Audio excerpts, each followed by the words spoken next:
wonder why the earth is always so hot? Or why you never have enough food to eat? Or why there are crazy people roaming around that you have to be careful of? Come with us as we explore how these events occurred and why the world is living heck.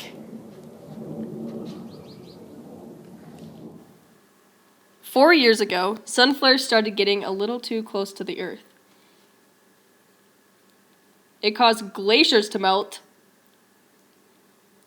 people to melt, and left everything basically scorched and hot.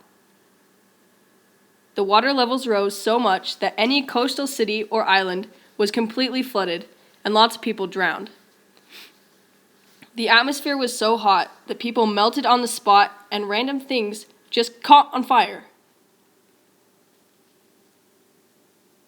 The whole earth looked like it had been put in a toaster. Billions died, and the ones who did live were left with nothing. Food was scarce, and the human race was forced to restart in a way, creating makeshift huts, scavenging, and trying not to get too hot. After the chaos settled a bit, what was left of the government decided that there weren't enough resources for everyone. They thought it would be a great idea to shoot the remaining population with a virus that was supposed to kill them fast and terminate itself after a while. The virus mutated and ended up being a very bad disaster. Now I will be interviewing a scientist who is working directly with the virus. So, explain exactly why you guys decided to create this virus. The resources around the area where we were getting really scarce. This was because of how populated it was. So we decided to create this virus so that it would kill off a couple of villages, and then we would have plentiful resources for our use. What effects were the virus supposed to have on the people it hit?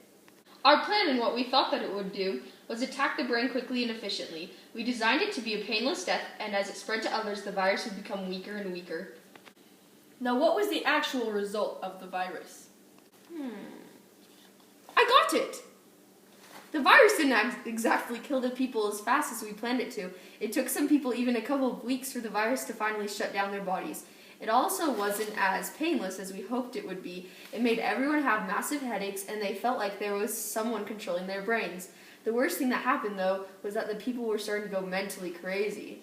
They would do crazy things that they would never do in their right minds, and finally, enough crazy people came to attack us. So, do you think that overall this experiment was a success or a fail? I honestly don't know. It obviously didn't go as smoothly as we thought it would, but we were able to learn a lot and make better decisions because of it. Now we will interview Mark, a survivor of the virus.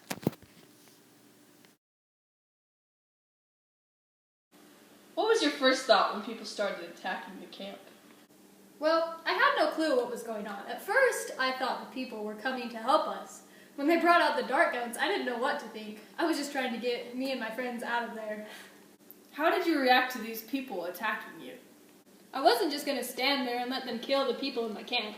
And so me and my friend Alec decided to fight back. We shot at the scientists and got onto the berg. There were only 2 people left by the time we got into the ship, and we overthrew them easily. That was when we found out about the virus, and then it was highly contagious. Why do you think that it took longer for the virus to affect you? I don't know why it took longer for me to get the virus. My guess is because I did my best to protect myself and not be around those who had it. There definitely were times that I had no choice but to be near the infected, so I should have gotten it, and I don't know why I didn't. Trying to kill off half the population is not a good thing to do.